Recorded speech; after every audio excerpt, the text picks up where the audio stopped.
A child bound and freezing in a rotting shack miles from any road, left to die in silence in snow and fear. No food, no voice left to scream, only a whisper, a final breath the wind almost carried away. And no one came. Until a shadow moved through the storm.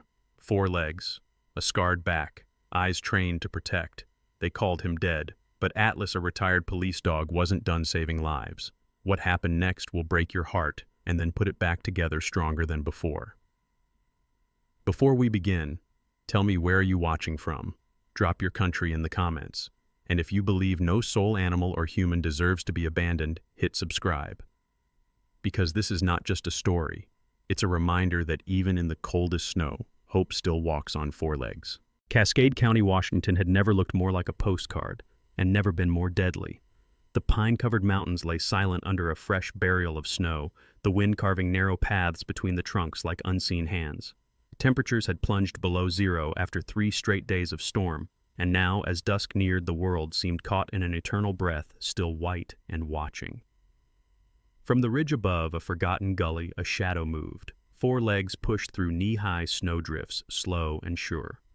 The creature was large, its coat once a gleaming saddle of black and tan, now matted with ice and dirt. His name was Atlas. 8 years old.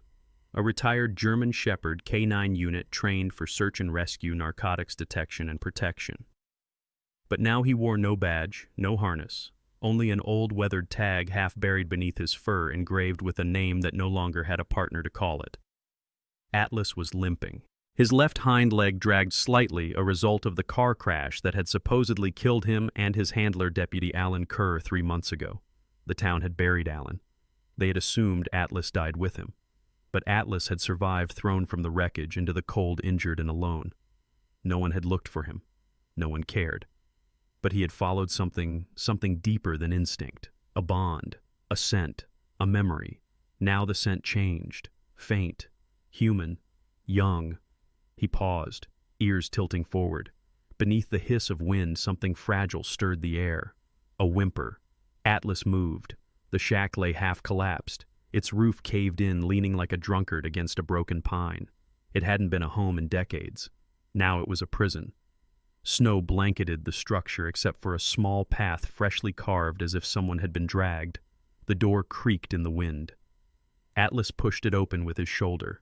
Inside, darkness pressed close. A damp, foul smell clung to the air, mildew, old wood rope. And something else.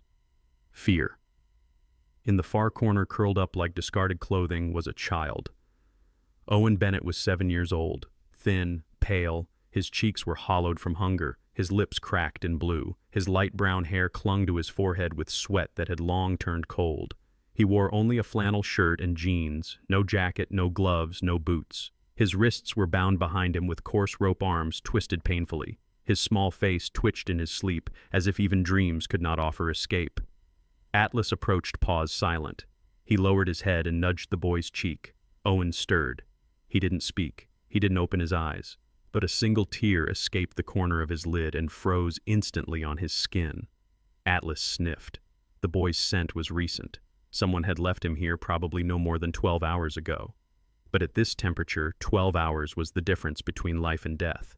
With practiced precision, Atlas positioned his jaws around the rope and began to chew. The rope had stiffened from the cold, but it gave way under the strength of trained teeth.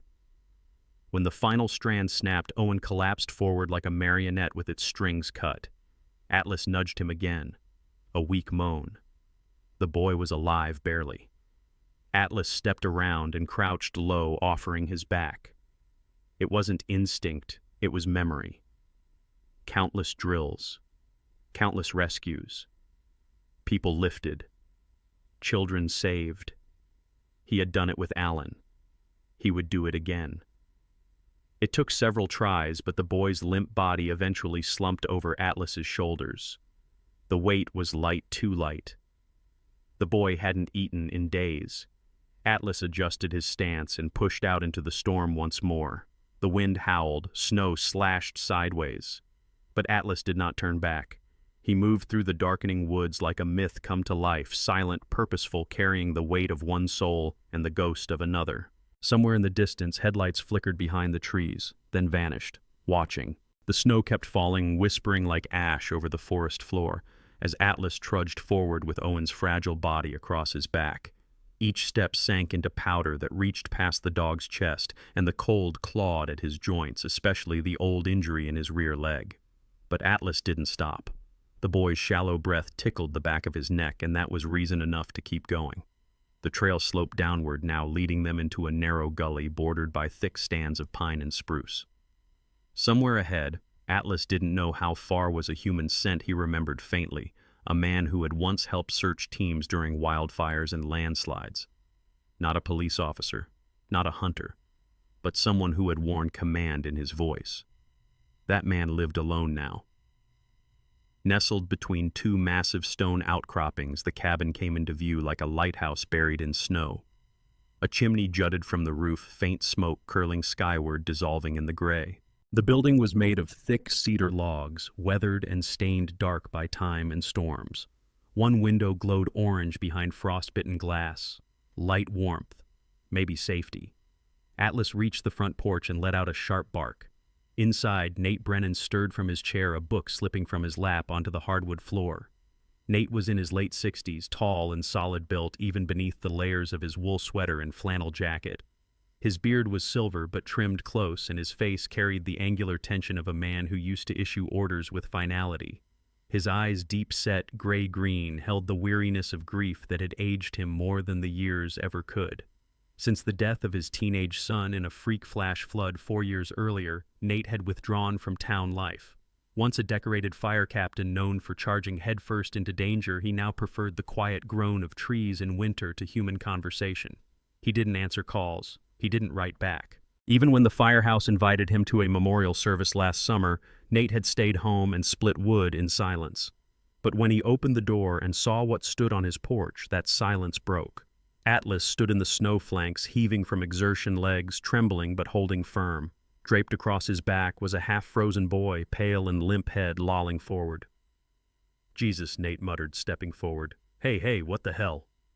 He reached for the child, lifting him from the dog's back with practiced care. His large hands, calloused and strong, softened instinctively as he cradled Owen against his chest. The boy's skin was ice, his flannel shirt soaked, lips blue. "Get inside." Nate ordered the dog, half out of habit and half in awe that the animal obeyed. Inside the cabin, Nate moved quickly. He cleared the sofa with a sweep of his arm, laid Owen down, and wrapped him in the nearest thick wool blanket. Then he knelt and checked his pulse-breathing pupil reaction. The routine came back like second nature. His hands moved efficiently, like he had with his son during the rescue attempts that came too late. Atlas stood near the door, watching every motion. The room was warm now, the heat from the cast-iron stove making his frozen fur start to steam. Water pooled beneath him. "You're a damn miracle," Nate muttered, shooting a glance toward the dog. "Where the hell did you come from?"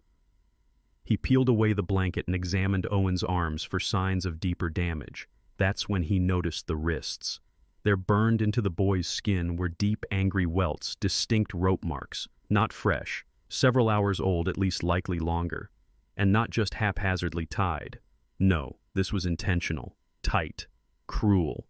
Whoever had done this had meant for the child to stay tied and stay silent. Something in Nate's chest contracted. He reached for a first aid kit stored beneath the fireplace mantel, cleaned the skin with antiseptic, then began gently massaging the boy's fingers to stimulate circulation. Owen flinched barely. A breath. A flicker of life. "You're okay, kid," Nate said quietly. "You're safe now." He stood and turned to Atlas. The dog had sat down now, one ear, twitching eyes fixed on Owen.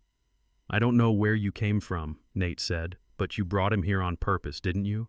Atlas didn't move, but his amber eyes didn't waver. Nate gave a tired, disbelieving laugh. "You carried him. Out there. Through that storm." He crouched beside the dog. Up close, Atlas looked even worse, ribs beginning to show beneath wet fur, a visible, limp, old scars matted by grime and ice. But there was something in the dog's posture and the solemn focus of his gaze that told Nate this was no ordinary stray.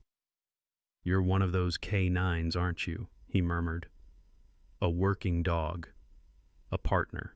Atlas let out a low, brief exhale, not quite a whine, but enough.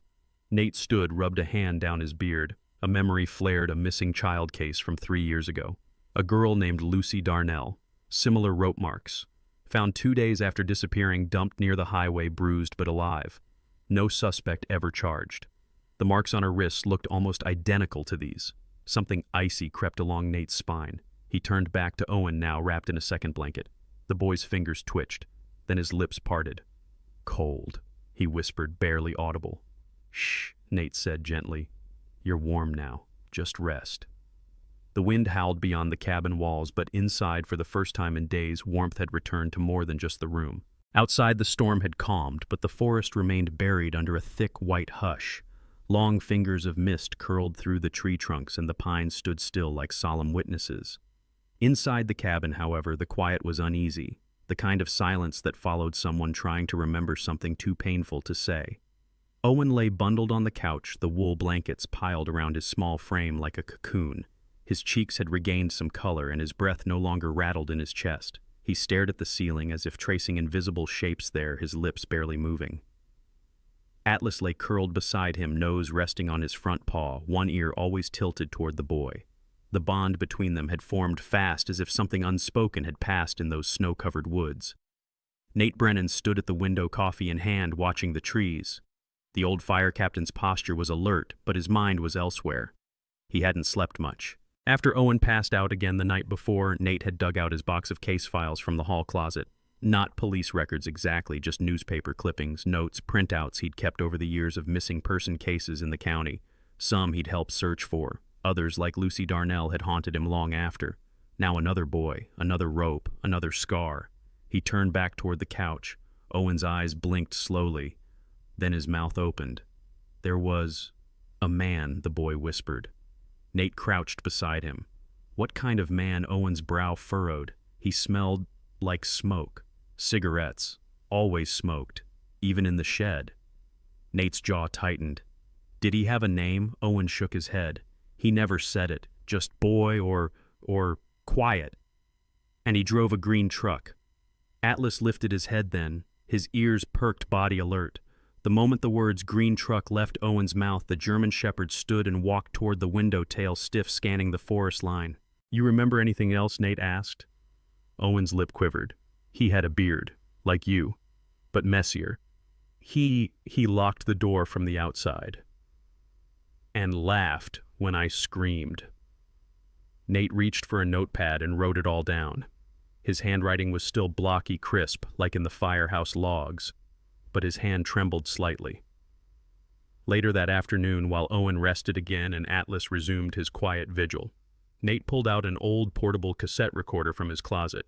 He kept it not for nostalgia, but because it still held a handful of tapes from his firefighting days, field interviews, reports, even some from the sheriff's office years ago when joint investigations overlapped.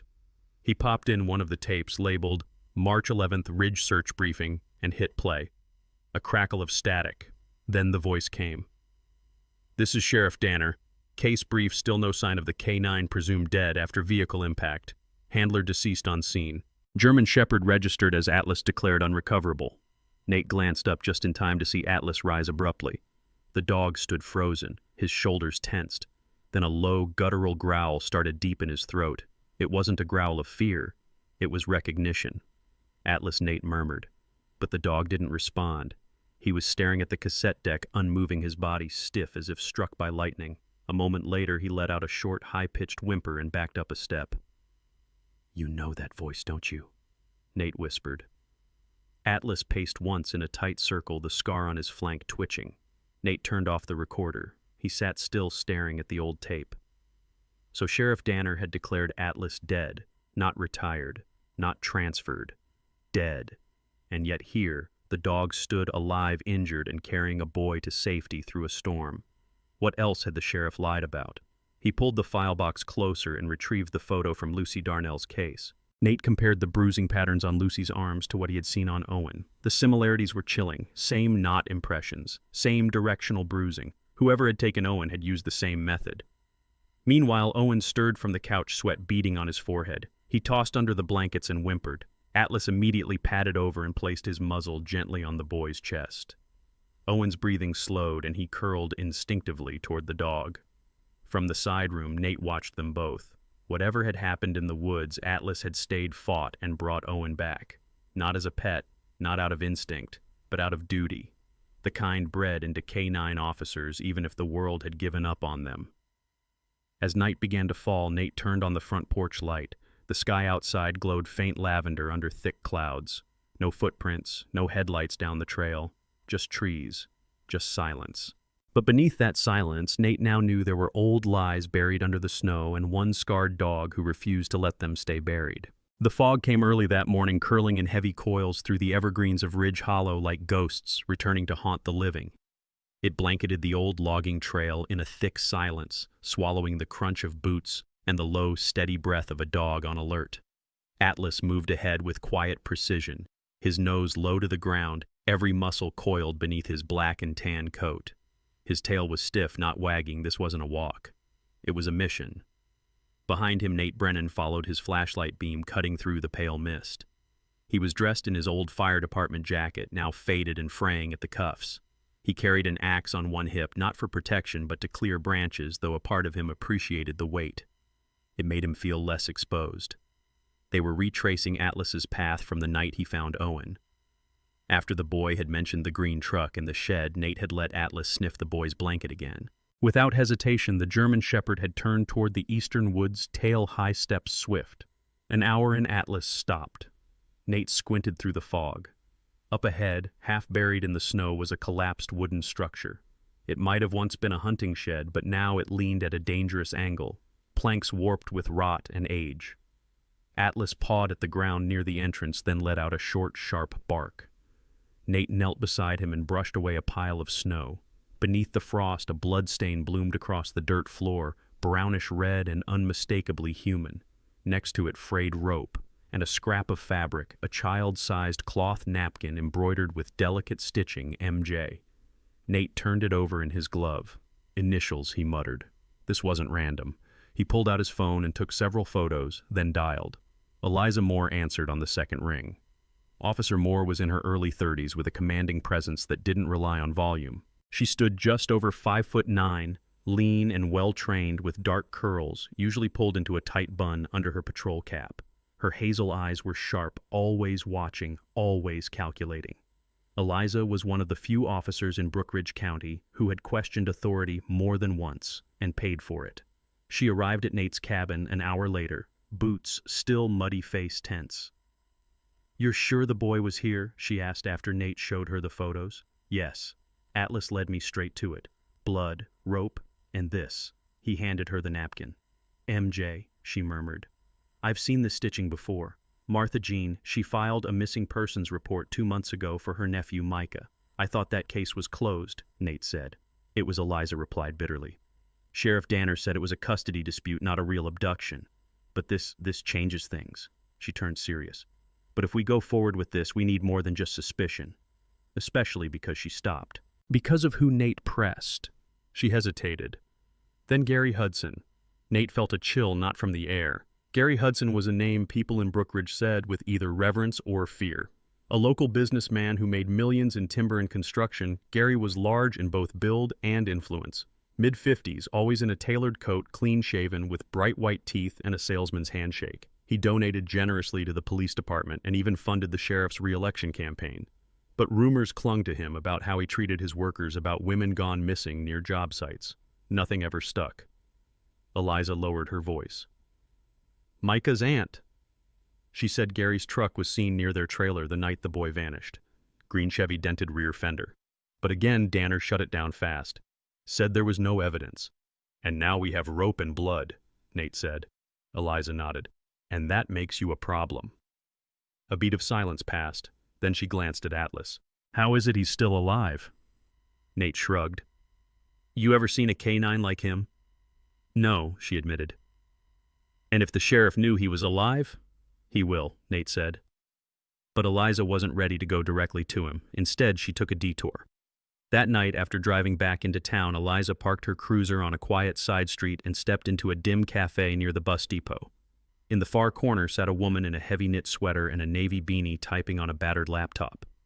Ellie Graves had the kind of look that didn't draw attention, early 40s, small-build brown eyes behind wireframe glasses, voice soft like rustling pages. but she had once worked for the Columbia Tribune and had nearly exposed a trafficking ring tied to law enforcement until threats drove her into freelance reporting. Eliza Ellie greeted, not looking up. "If you're here, something's wrong." Eliza slid into the seat opposite her. "You still have your source in Ashe County?" Ellie raised an eyebrow. "Depends. I think it's happening here," Eliza said, "or at least, it was." She laid out the facts: Owen Atlas, the shed, the initials, the sheriff's silence, and Hudson's connection. Ellie didn't interrupt, but her fingers tapped the keyboard as she listened. "I'll dig," she said finally. "But if Hudson's involved, we're going to need more than rope and rumors." "I'll get it," Eliza said. As she left, Ellie called out, "Watch your six." Eliza didn't answer, but her jaw set tight as she walked into the fog. The snow was falling again, silent and heavy, muffling the sounds of the world until all that remained was the soft rasp of branches creaking in the wind and the rhythmic breathing of sleep. Inside the cabin, the fire had settled into a warm bed of coals, casting dim orange light across the pine walls. Owen lay curled beneath a thick wool blanket on the makeshift cot Nate had built beside the hearth. His small frame had grown less rigid each night, but there were still moments when his fingers twitched, reaching for something or someone not there. Atlas slept beside him, one paw stretched out beneath the boy's hand. The dog's ears, though drooping in rest, twitched at the slightest sound, a sentinel even in slumber. Nate in the kitchen corner sat in a creaky wooden chair sipping stale coffee from a chipped mug. He hadn't shaved in 3 days. His graying beard had begun to catch the flicker of firelight, making him look older than his 52 years. Nate Brennan had once led search and rescue operations through some of the harshest terrain in Colorado. But after losing his son in a cabin fire 6 winters ago, a fire he couldn't reach in time, he had retreated from the world. His shoulders, once proud and upright, now hunched slightly as if bowed by grief too long carried. Yet something about Owen and Atlas's silent determination had stirred a flicker of purpose again. It was just past midnight when the dog stirred. First a low growl, then suddenly Atlas was on his feet, fur-bristling body rigid. He stepped forward, placing himself between the door and Owen, and let out a sound that wasn't quite a bark, more like a warning torn from the depths of his chest. Nate stood immediately, grabbing the old axe beside the hearth, heart pounding. Outside, snow crackled underfoot. A shadow moved past the front window, tall, broad-shouldered, wrapped in a dark coat. Whoever it was made no effort to knock. Atlas lunged toward the door, snarling, now teeth bared. Nate reached for the knob and yanked the door open. The figure was already turning, startled by the dog's growl. Under the moonlight, Nate caught only a glimpse, a black ski mask, gloved hands and boots leaving prints toward the trees. The stranger ran, slipping once before vanishing into the pines. Atlas darted forward but stopped just short of the threshold, growling into the night. Snow blew into the room like a ghost, uninvited. Nate quickly shut the door, bolting it with the iron bar. Owen had woken during the commotion, eyes wide and wet. That sound. "He's back," he whispered. "Who?" Nate asked gently. "The man with the smoke smell. He had gloves, always had gloves. Did he hurt you?" Owen hesitated, then shook his head. "Not me. But there was a girl." Nate sat beside him. "Tell me about her." "She had braids," Owen said, curling deeper under the blanket. "She cried when they put her in the car. A red one. They made her wear a blindfold. I never saw her again after that day. Do you remember her name?" Owen bit his lip, thinking hard. "I think Maddie, or May. She was younger, always scared." Nate reached over and gently rested his hand on Atlas's shoulder. The dog was still staring at the door, every muscle alert. The next morning the air was colder, the snow deeper, and the world outside the cabin felt more watchful. While Owen dozed, Nate grabbed his old coat and stepped outside with Atlas. The trail of footprints from the night before had already begun to fade, half swallowed by the wind. But what caught Nate's attention was something else, something he hadn't noticed before. A faint glint of metal embedded in the trunk of the tallest pine near the front porch. He walked toward it, brushing off snow. There, almost perfectly hidden by a knothole, was a tiny camera, weatherproof, battery-powered, and well-secured. Its lens was pointed directly at the cabin. It had been recording. Nate removed it with care and brought it inside. He booted up the old laptop that had survived his self-imposed exile. The camera had an internal memory card. It took a few minutes, but he managed to extract the footage. There, in silent black and white, he saw the snow-covered clearing, the stillness of the trees. Then, 2 nights prior, a shape appeared at the edge of the frame. A pickup truck. Dark green, slightly dented on the passenger side.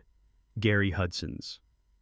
The timestamp on the footage confirmed it 48 hours ago, the same night Owen had nightmares so violent that Atlas had refused to leave his side. Nate leaned back in his chair, his breath caught between disbelief and fury. "Why would Gary Hudson come out here?" he muttered aloud. Atlas, lying nearby, growled softly as if answering. Nate opened his notebook, jotted down the time codes, and copied the footage to a USB drive. He didn't trust cloud storage. Not anymore. He sent a message to Eliza: "Footage found. Hudson's truck. Confirmed. Meet tonight." The reply came within minutes. "Yes, keep Owen safe." As the day wore on, Owen seemed unusually quiet. During lunch, he poked at his food but barely ate. Atlas stayed close, even nuzzling the boy once gently. Then, as Nate cleared the dishes, Owen spoke. "I heard the moon last night," he said. Nate paused. "What do you mean?" it screamed. Not out loud, but like, in my chest. "I think something bad is about to happen." Nate crouched to his level. "Nothing will happen to you while you're here, kiddo. Not while I'm breathing. And definitely not while Atlas is watching." The dog lifted his head, ears perked as if in solemn agreement. The frost hadn't lifted by dawn, and a strange tension rode on the wind, a sharp metallic edge that Atlas seemed to sense before any human did. He paced near the window, his nose twitching, eyes locked on the distant tree line as though something unseen were watching. Inside the cabin, the air was thick with urgency. Nate leaned over the old dining table, scattered with maps, photographs, and scribbled notes. Across from him sat Eliza Moore, her sandy blonde hair tied back into a no-nonsense braid. She was 35, tall and wiry, with sharp eyes and a voice trained to command. Despite the exhaustion shadowing her face, she carried herself with the steel of someone who had fought too long to give up now. The badge on her coat was hidden, off-duty, unofficial, and yet fully in charge. Next to her was Ellie Graves, the freelance journalist who had once uncovered a trafficking ring in neighboring Summit County, only to find her apartment broken into and her name quietly smeared in media circles. Ellie was in her early 40s with close-cropped black curls, wide-set brown eyes, and an angular jaw. She wore thrift store boots, a threadbare parka, and a messenger bag covered in sewn patches of resistance slogans. Her demeanor was brisk, a little mistrustful, but deeply committed. Owen sat on a chair pulled close to the fire, his knees curled up, one hand on Atlas's back. The other held a small voice recorder passed gently to him by Eliza. "You don't have to talk if you don't want to," she said. Owen nodded slowly. His voice was a whisper at first. It was always night when he came. "I think he liked it better that way." Ellie clicked her pen. "Take your time, sweetie." He smelled like ash, like fire that never went out. Owen's eyes unfocused, staring into memory. He used to hum when he tied the ropes. Something slow. I couldn't move, but I remembered the sound. Nate exchanged a glance with Eliza. Eliza gently pushed a digital recorder closer. "Was there anything else you remember about his voice?" Owen looked down. "It's in that tape. The one from the sheriff's office. I heard it. It was him." Ellie leaned in. "The tape from the old training files," Nate nodded. "The one with Atlas's former handler, Alan Kerr." Atlas, lying flat at Owen's feet, suddenly lifted his head. Eliza pulled out a compact speaker and connected it to her phone. "Let's try it." She played the segment again. It was tinny, grainy. A man speaking low, instructing a dog during training drills. But then came the off-script moment, the part where another male voice cut in with a sharp command. "Pull tighter. He doesn't move until I say." Owen flinched. Atlas stood up, ears locked forward, growling. Owen's voice cracked. "That's him." Eliza turned off the speaker. Silence descended like a dropped curtain. Ellie whispered, "Gary Hudson." Eliza nodded. That clip was never supposed to exist. It was part of Alan Kerr's training footage recovered from the field before he died. But someone deleted parts of the archive. This was found mislabeled. Ellie stood and began snapping pictures. Owen's healing rope burns the stitched cuts on his wrist, the embroidered cloth that had held the child's name. Each click of the shutter was a blow to the veil that had kept this hidden. Outside, the snow started falling again. By midday, Ellie was in the back room of the cabin, her laptop balanced on her knees. Her fingers moved like wildfire. She crafted the headline carefully, hidden in the pines, the boy, the dog, and the millionaire who left them for dead. She blurred Owen's face, shielded his name, and cited sources anonymously. Eliza's badge number excluded, Nate's name redacted. But she included the audio of the voice, the matching patterns of rope burn the missing children reports that never made it to court. She clicked publish. Then she clicked share. And then the internet took over. Thousands of views in an hour. Comments pouring in. Screenshots shared on activist forums. Questions sent to Gary Hudson's corporate sponsors. Back inside the cabin, Atlas remained at Owen's side. He hadn't left the boy for more than 5 minutes since the day they met. At one point, as the wind howled outside, he suddenly stood nose in the air, tail stiff. "What is it, boy?" Nate asked. Atlas moved toward the door, sniffing the seam. Nate followed. Outside, pinned to the cabin's porch by a hunting knife, was a bloodied collar. The tag read, Care A. Nate snatched it down, jaw clenched. Eliza stepped out beside him. "It's Alan's. It was supposed to be in evidence." Nate looked at her. "You said Sheriff Danner handled the transfer of Alan's body." Eliza nodded. "And the evidence. And now this shows up on my porch." Ellie appeared behind them, phone in hand. "You might want to see this." She showed them the feed. Sheriff Danner's office had just posted a statement online, a short one. It read, "Ellie Graves is fabricating documents in an attempt to damage the reputation of a private citizen. An internal investigation is underway." Eliza muttered a curse. "They're trying to silence us again." "We're not staying silent," Nate said. Inside, Owen watched the snow fall. "He's angry," he whispered. "The man with smoke. He knows." Atlas lay beside him again, but this time his head was up, his eyes fixed on the door. Not growling. Waiting. The snow had thickened by dawn, falling in heavy, silent sheets that blanketed the forest in a hush, like the breath held before a scream. The mountains near Timberline Ridge stood as silent sentinels, concealing more than just secrets under their icy skin. The trees whispered with the weight of what was about to come. Nate adjusted his scarf higher as he crouched beside the faint imprint of tire tracks just past the clearing. "He was here," he muttered. Beside him, Atlas lowered his snout to the snow, sniffing in short, deliberate bursts. The golden retriever, once thought dead, now carried the fire of the relentless. His thick, honey-colored coat bristled as he tracked the scent. His body moved low to the ground with practiced precision, a blend of memory and instinct. They were deep into the woods now. Gary Hudson, millionaire philanthropist by title, predator by truth, had discovered their investigation 3 days earlier. The moment Ellie's article went viral, Gary vanished, cutting ties, destroying files, leaving behind only a single lingering trail, a burned-out truck at the edge of rock pine forest, and the faint scent of motor oil soaked into the snow. Nate stood and scanned the horizon. "You sure, boy?" Atlas barked once, then took off into the deeper wood. Nate followed, gripping the flashlight and radio strapped to his belt, his breath coming out in visible bursts. His boots broke through fresh powder, the wind biting at his coat. Meanwhile, 50 miles away in the town of Stillwater, Sheriff Danner stood before a microphone inside a press conference tent hastily erected beside the courthouse. At 61, Danner wore his silver hair close-cropped and his expression tighter. His jaw worked slightly as he leaned forward. "There is no verified evidence that Mr. Gary Hudson committed any crime," he said, his voice even. "The so-called confession from a minor with known trauma does not constitute proof. We ask the public not to fall victim to media manipulation." Reporters murmured. Cameras clicked. Behind the crowd stood Marcy Han, a state-level legal observer with thick glasses, a clipboard, and a permanent frown carved into her pale face. She jotted each phrase down without emotion. To her left was Lieutenant Jerome Flannery, mid-40s, stocky, with a mustache thick as a broom and a posture that screamed lifelong bureaucrat. He looked unconvinced. Danner's voice continued. "The boy, Owen, has not provided credible." He was cut off by a woman's voice. "I have the tapes." All heads turned. Ellie Graves walked forward, camera in hand, flanked by Eliza Moore and 3 other officers from the state's Child Protection Division. Danner's smile twitched. "This is not the time." Eliza stepped past him. "You've had your time, Sheriff. Now it's ours." The room erupted. Back in the forest, Nate and Atlas had moved past the second ridge. The temperature had dropped, breath turned to frost, and even the wind sounded sharper, like ice breaking beneath footfalls. Then Atlas stopped. They had reached a narrow ravine. In the center, hidden beneath an overhang of stone and brush, was a heavy metal grate, old rusted but still locked. Atlas growled low.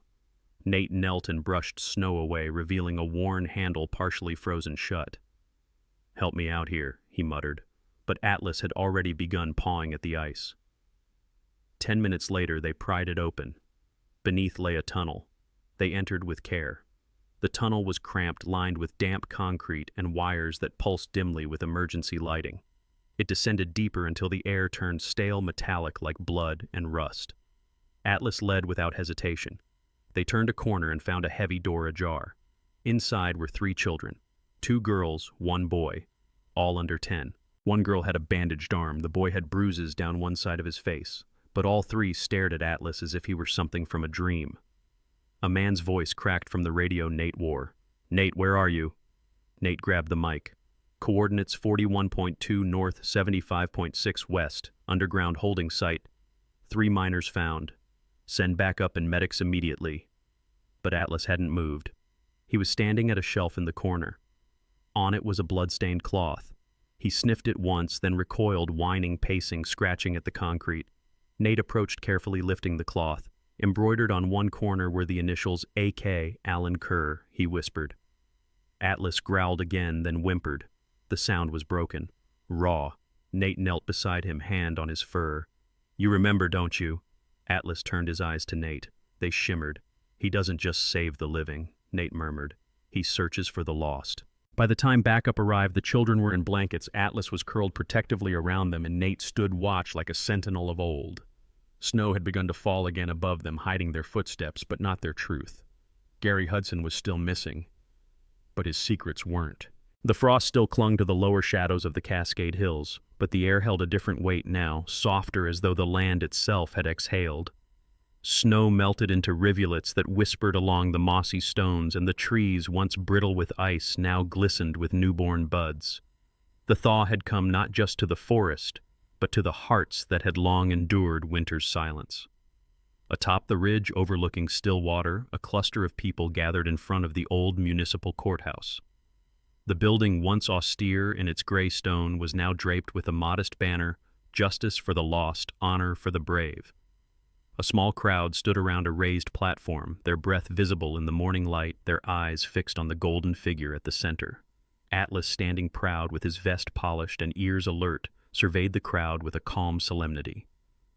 At his side, Owen wore a pressed blue jacket slightly too big for his small frame, his hair now longer, cheeks fuller. He stood without trembling, one hand lightly resting on Atlas's thick neck.